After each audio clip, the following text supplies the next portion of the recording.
नमस्कार मित्र, माझं नाव धनंजय निळकंठ इंगळे आहे। मी सध्या मुंबईहून आलो आहे। माझं गाव खामगाव आहे, सासरोळी रोहना। आज आम्ही सकाळी 7 वाजता ज्ञानगंगा अभयारण्यामध्ये सफारी करण्यास आलेलो होतो। तर आमचा अनुभव अत्यंत सुंदर आहे। आम्ही जसं आतमध्ये गेलो त्या जाताना आम्हाला वाघांची जे पदचिन्ह आहे ते दिसली।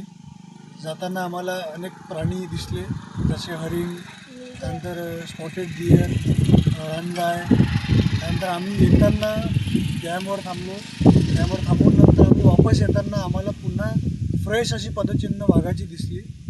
ती फॉलोअप करताना आम्हाला वाघ आमच्या समोर दिसलं अक्षरशः। म्हणजे एवढ्या 250 एकरामध्ये एक वाघ आपल्याकडे आहे। तो वाघ आम्ही स्वतः डोळ्यांनी बघितला।